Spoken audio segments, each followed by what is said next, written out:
Tahun kini berlalu sudah. Pengging merasakan kedamaian, setidaknya hal itu pula yang dirasakan oleh Nyai Siti Rupiah, istri dari Ki Ageng Pengging. Masa pemerintahan Sultan Yunus yang kurang begitu tenang membuat sang sultan kurang begitu perhatian dengan wilayah Pengging, sehingga surat panggilan itu seolah lenyap tanpa ada yang mempedulikannya. Patih Wonosalam yang tetap bertahan pada jabatannya juga tengah sibuk mengurusi masalah intern kerajaan, hingga ia tidak ada waktu untuk memikirkan hal-hal di luar istana.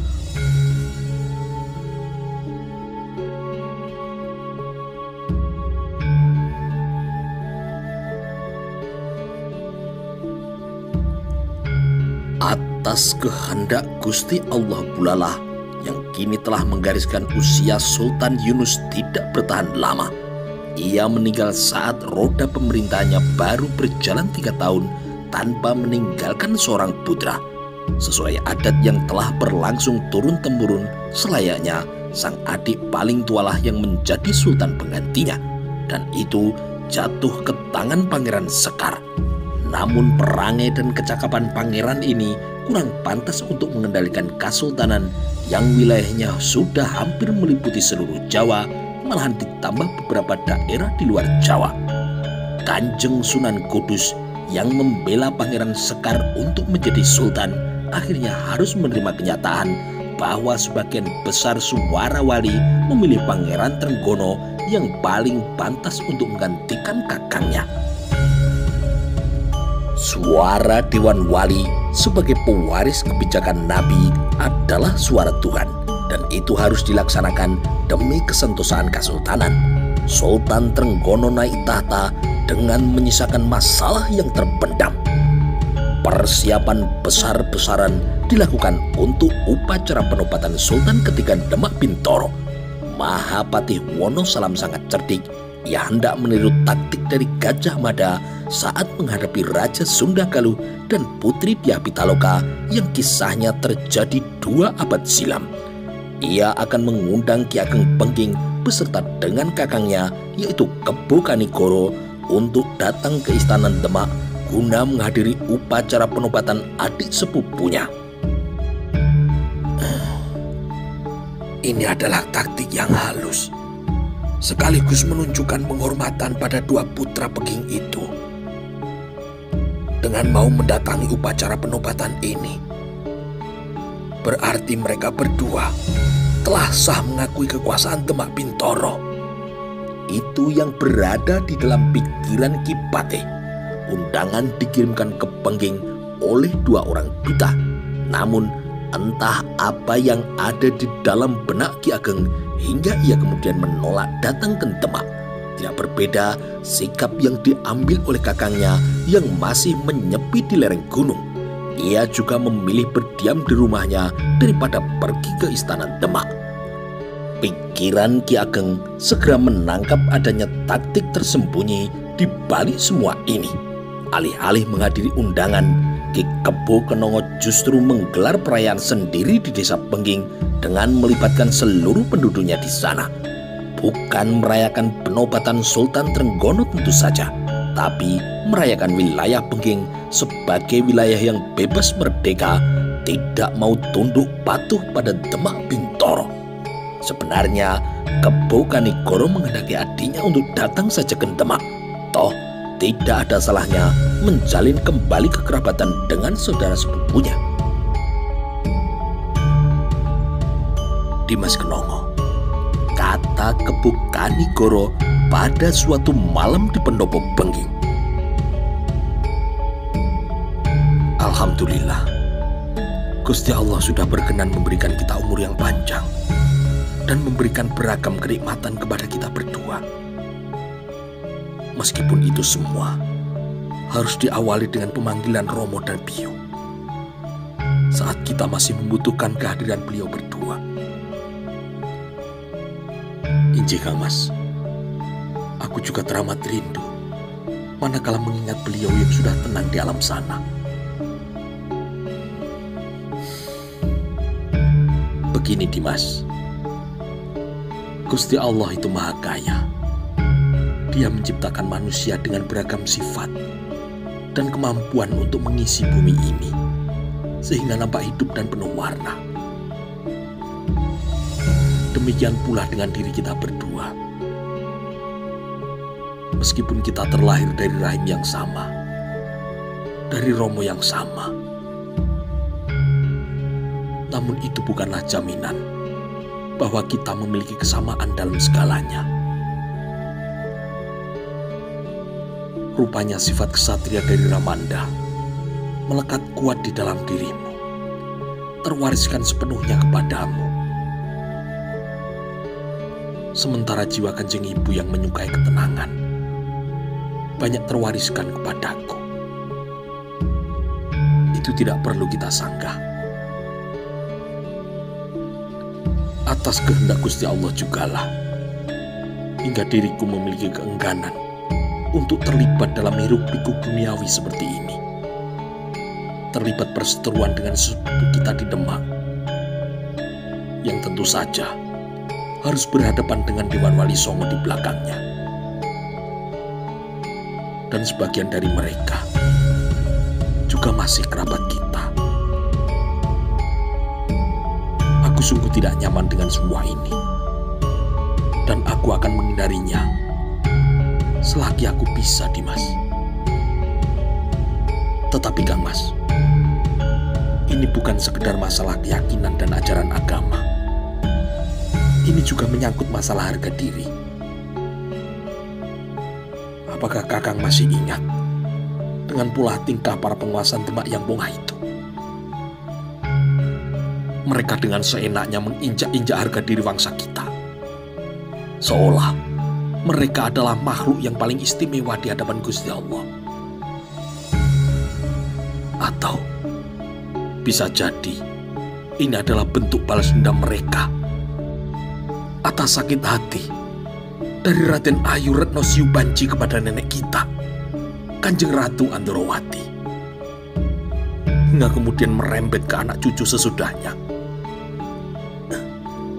Eling Dimas, istighfar, eling. Kita selalu diingatkan oleh Kanjeng Syekh Sunan Bonang untuk menjauhi berburuk sangka kepada orang lain. Belum tentu mereka bertindak atas dasar kebencian kepada kita. Kalaupun itu benar, bukan hak kita untuk menghukumi mereka. Biarlah Gusti Allah saja yang menjadi hakim tertinggi dalam hal ini. Aku justru berpikiran lain.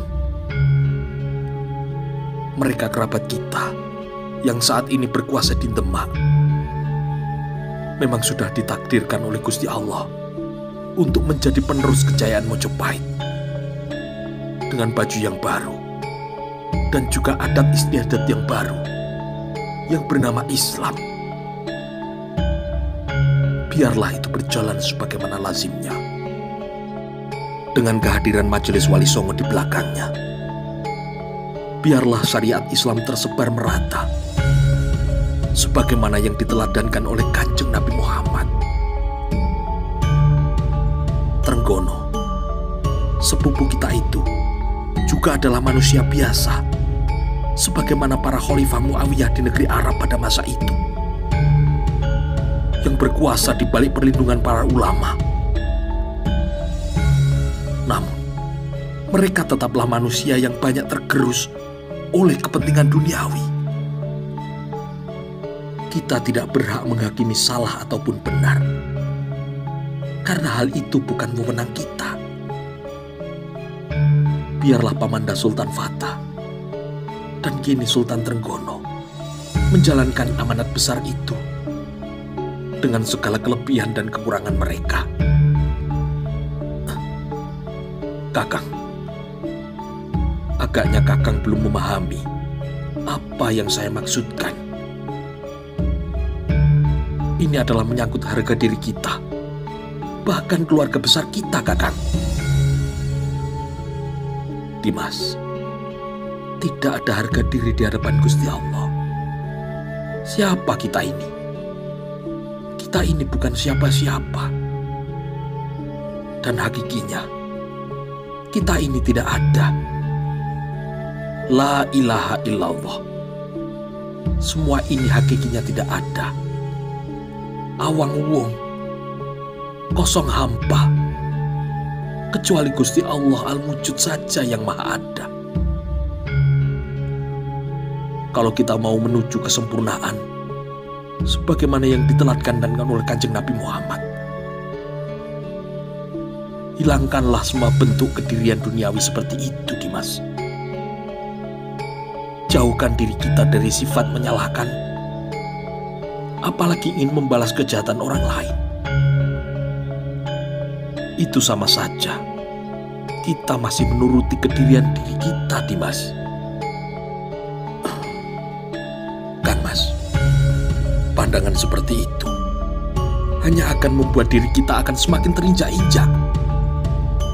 Mereka akan semakin leluasa memperlakukan kita seenaknya, menghina kita dengan semaunya. Dan mereka juga akan membinasakan kita, Kakang. Kebo Kanigoro tersenyum tanpa adanya perubahan rona wajah. Tidak seperti sang adik yang mukanya kini mulai merah merona. Inilah salah satu perbedaan kita, Dimas. Tidak ada yang lebih baik antara aku dan engkau. Dimas, kita tercipta dengan sifat yang berbeda agar dunia berwarna-warni.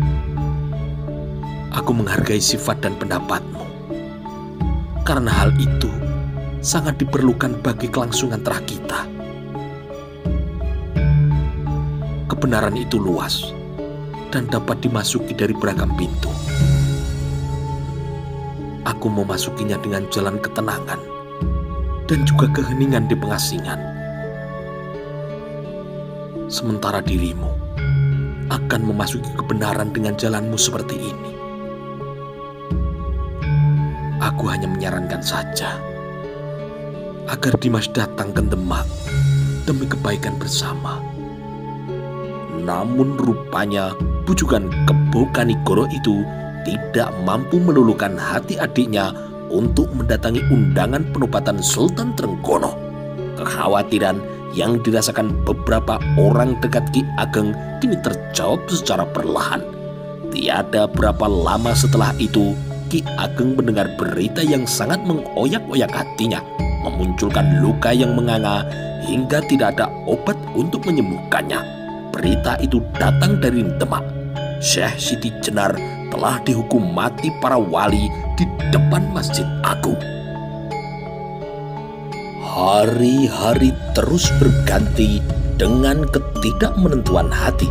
Ki Ageng Pengging teramat sedih ditinggal oleh gurunya yang harus menghadapi hukuman dari para Sunan di Demak. Sedikit atau banyak kekhawatiran bahwa ia akan mendapatkan giliran untuk dihukum mati bersemayam pula dalam benaknya. Bukan ketakutan yang ia rasakan, namun lebih pada rasa kasihan kepada istri yang amat ia cintai manakala harus ditinggalkannya.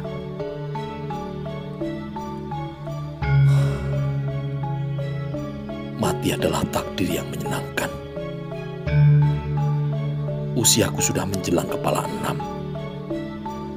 Memang sudah masanya kalau aku harus menjumpai ajal. Masalah istriku, biarlah Gusti Allah saja yang akan menanggungnya.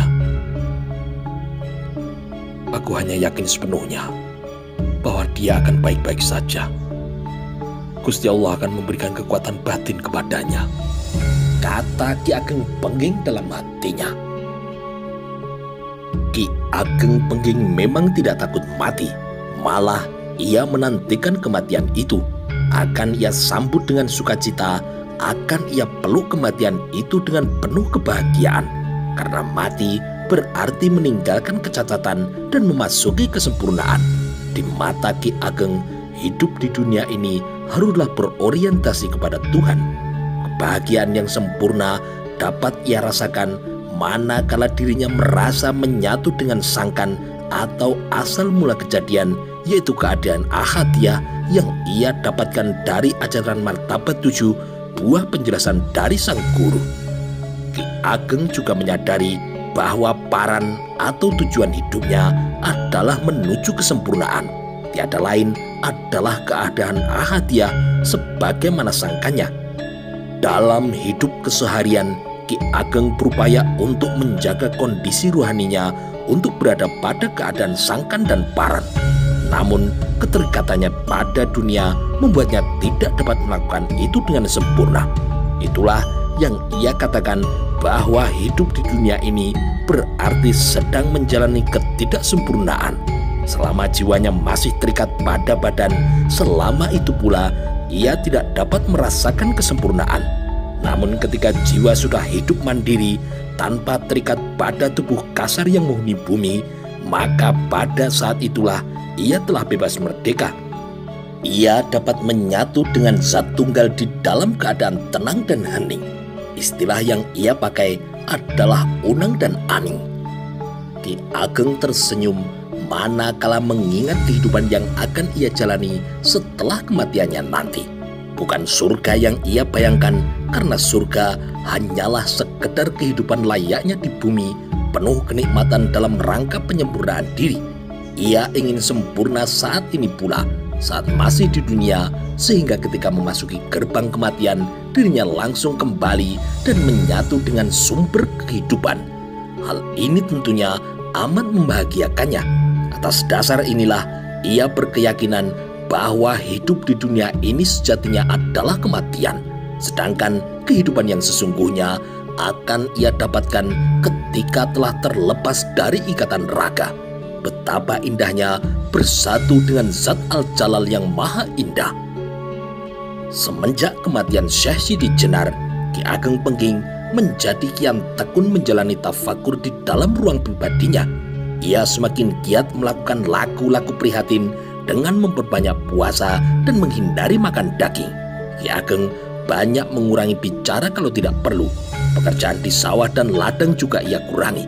Tidur pun ia kurangi, hingga hidupnya kini lebih banyak diisi dengan sembahyang dan wiridan. Pada malam hari dalam mujahadahnya, Ki Ageng tenggelam dalam alunan zikir yang ia lanjutkan secara rahasia di dalam relung hatinya yang terdalam tanpa memunculkan suara dari lisannya. Ada terbersit harapan agar mendapatkan keturunan lagi, meskipun keadaan diri dan istrinya kini sudah mulai menua. Antara sadar dan tidak, namun semua jelas layaknya di dunia nyata, Ki Ageng mendapatkan firasat akan mendapatkan keturunan laki-laki yang akan hidup lama. Putranya kelak akan menjadi orang besar melebihi kebesaran dari kakeknya. Ia akan menjadi penguasa yang menggantikan Kesultanan Demak Bintoro. Ki Ageng sangat meyakini bahwa itu adalah ilham yang berasal dari Yang Maha Kuasa. Maka ia pun sangat yakin dengan kebenarannya. Senang tiada kepalang ia rasakan, karena harapannya kini menuai jawaban untuk dapat mengalahkan Demak, meskipun bukan dirinya yang akan melakukannya. Ia ceritakan masalah itu kepada istrinya, yang dijawabnya dengan kesungguhan. Semoga saja kakak. Tidak kalah bahagianya Nyai Ageng mendengar itu. Seperti kisah Nabi Zakaria saja, Ki Ageng sangat berharap apa yang dialami ayah Nabi Yahya yang disebutkan dalam Al-Quran itu akan terjadi pula pada dirinya. Ia sangat yakin akan hal itu. Namun bersamaan dengan berita gembira itu, Ki Ageng juga mendapatkan firasat yang lain bahwa usia hidupnya tidak akan lama lagi. Tinggal menghitung waktu saja. Ia tidak akan sempat mendampingi sang putra hingga dewasa. Dan itu tidak begitu merisaukan Ki Ageng, karena tumbuhnya keyakinan yang kuat di dalam hati bahwa putranya akan tumbuh dewasa dan akan menjadi orang besar kelak. Untuk firasat yang kedua ini, Ki Ageng sengaja merahasiakannya kepada sang istri karena ia memastikan istrinya akan bersedih jika mendengarnya. Ia terima semua itu dengan kebahagiaan yang utuh. Kematian selalu tersenyum kepada setiap orang. Sikap bijaksana untuk menghadapinya adalah membalas senyuman tersebut. Hidup ini hanya untuk menyambut dua tamu. pertama adalah kebebasan dari ikatan dunia, dan yang kedua adalah kematian. Beberapa hari telah berlalu, namun tanda-tanda kehamilan Nyai Ageng belum juga kelihatan. Namun begitu, Ki Ageng nampak selalu ceria. Tidak pernah ia murung atau sedih, dan setiap kali ditanya oleh istrinya tentang perilakunya yang gemar menebar senyum itu, Ki Ageng hanya menjawab, "Tidak apa-apa, Nyai. Aku hanya bahagia saja. Karena kelak kita akan mendapatkan seorang putra." Padahal di dalam hatinya, ia juga bahagia karena mendapatkan kepastian kematiannya. Meskipun ia sendiri tidak tahu kapan pastinya. Namun yang jelas, kematian itu tinggal menunggu waktu saja. Ia akan mengikuti jejak Kanjeng Nabi Muhammad yang wafat dalam usia 60 tahunan. Kedatangan dua orang utusan dari Demak dengan membawa surat dari Sultan Trenggono memberikan keyakinan akan datangnya kematian itu.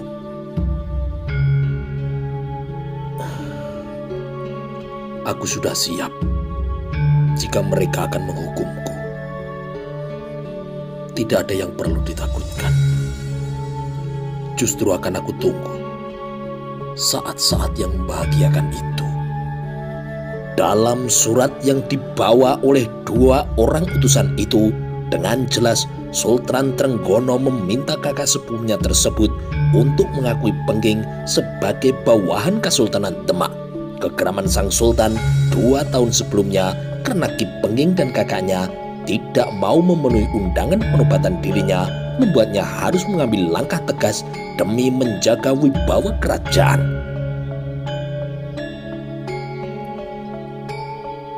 Kisana, Ki Ageng kini berbicara kepada dua orang utusan Demak yang kelihatannya mereka adalah perwira yang memiliki jabatan cukup tinggi.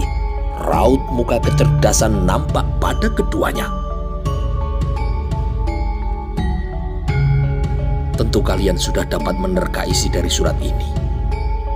Atau mungkin kalian sudah diberi pesan oleh sultan kalian tentang isi surat ini.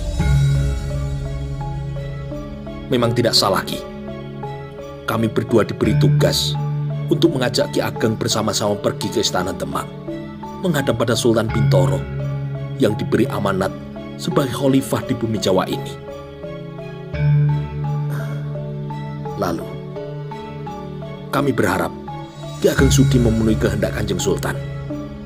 Tidak baik rasanya memutus persaudaraan dengan kerabat sendiri. Ya, aku hargai saran kalian. Hanya saja, kalian harus ingat bahwa akulah yang memutuskan, dan aku pula lah yang akan menanggungnya. Tolong katakan kepada sultan kalian bahwa Ki Ageng Pengging meminta maaf karena belum mau pergi ke Istana Demak bersama kalian saat ini. Entah nantinya. Tolong katakan pula kepada junjunganmu bahwa aku hanya akan pergi ke Demak jika hatiku mengizinkan.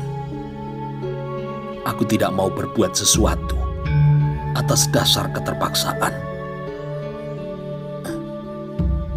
Apa alasannya, Ki Ageng? Tidak ada. Satu-satunya alasan adalah karena saat ini aku belum berkeinginan untuk pergi menghadap sultan kalian. Saat ini, aku juga tengah berduka lantaran kehilangan guru yang amat aku cintai.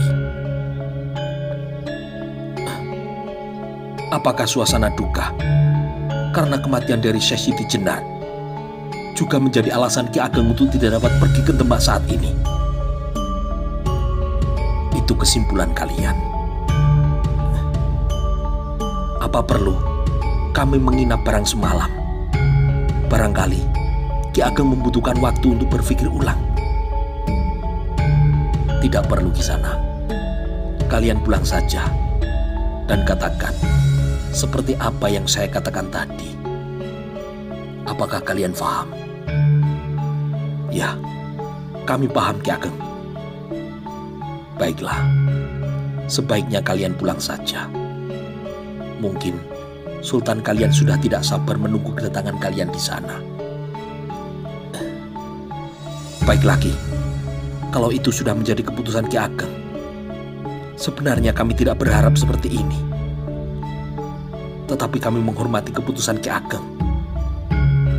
Mohon maaf, kami mohon diri Ki.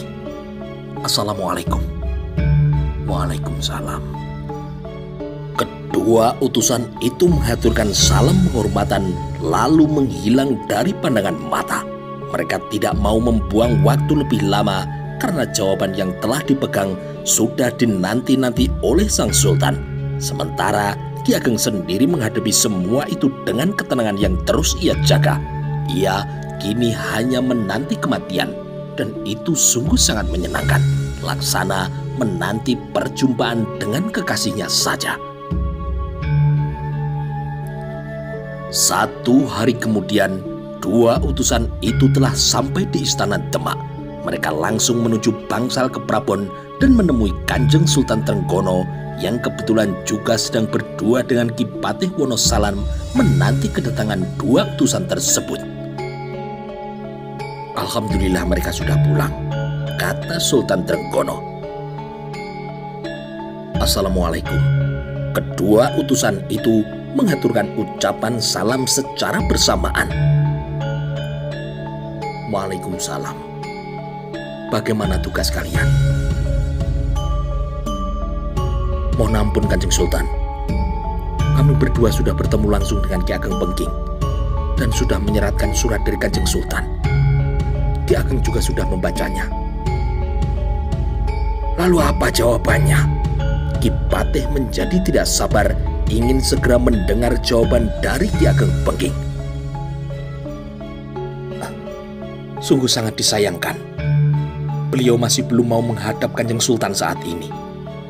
Entah esok, agaknya beliau juga telah bersiap diri jika sewaktu-waktu mendapatkan hukuman dari Kanjeng Sultan. Tidak nampak raut ketakutan di wajah Ki Ageng. Sungguh besar nyalinya. Dia sudah tidak sayang lagi dengan nyawanya. Lalu apa alasannya dia tidak mau datang ke sini bersama kalian? Mohon ampun Kanjeng Sultan. Beliau tidak memberikan alasan yang jelas. Beliau hanya mengatakan bahwa saat ini beliau belum memiliki keinginan untuk menghadap. Dan beliau juga mengatakan bahwa saat ini beliau masih diselimuti duka atas meninggalnya Siti Jenar yang beliau anggap sebagai gurunya. Mohon maaf Ananda Sultan. Ada apa Ki Patih? Sebenarnya ini adalah alasan yang bagus yang dapat kita sampaikan kepada para anggota Dewan Wali, bahwa Ki Ageng merupakan murid Siti Jenar, dan sampai saat ini dia masih belum juga mau mengubah keyakinannya. Itu artinya dia juga bisa didakwa sesat, menyebarkan ajaran sesat, dan pantas untuk dihukum. Bagus sekali cara berpikirmu Ki Patih. Jadi bukan sekedar alasan pembangkangan terhadap kesultanan saja sehingga dia pantas untuk dihukum, tetapi dia juga dapat didakwa menyebarkan ajaran sesat. Mohon ampun Kanjeng Sultan. Salah satu duta itu berkata sambil mengaturkan sembahnya. Sejauh pengamatan hamba, dengan mata kepala hamba sendiri, hamba tidak menjumpai kegiatan yang mencurigakan di sana. Tidak ada bangunan ataupun tempat-tempat yang dapat mengarahkan kita pada dakwaan pemberontakan. Sama sekali tidak ada. Sepanjang kami mengelilingi desa itu, yang ada hanyalah kegiatan bertani dan berladang. Sementara Ki Ageng sendiri hanya duduk bersemedi di masjid atau di rumahnya. Ia melakukan sembahyang dan mengajar para santrinya. Hamba sempat mencari tahu bahwa jumlah santrinya hanya 700 orang saja. Itu pun sudah termasuk wanita dan anak-anak. Sesekali Ki Ageng menengok sawahnya dan bekerja hanya sebentar. Hanya itu saja kegiatannya, Kanjeng. Tidak lebih. Itu hanya sesuatu yang kau lihat. Kau tidak tahu hal-hal lain yang tidak kalian lihat. Seperti kakangnya misalnya, yang katanya mencari tempat yang sepi di lereng Merapi. Mohon ampun, Kanjeng Sultan. Hamba juga sempat mencari berita tentang kakangnya. Dari kabar yang kami dapatkan, kakaknya pun juga tidak jauh berbeda. Malah, ia hanya tinggal bersama dengan beberapa orang dengan kegiatan bertani dan tapa berata saja. Dia jauh dari dugaan untuk melakukan makar. Karena jiwanya bukan dari jiwa kesatria. Dia adalah seorang pertapa, Kanjeng Sultan. Ya, aku terima laporan kalian. Sekarang kalian istirahatlah. Biarkan kami berbincang berdua dengan Paman Patih Wonosalam. Terima kasih, Kanjeng. Kami mohon diri.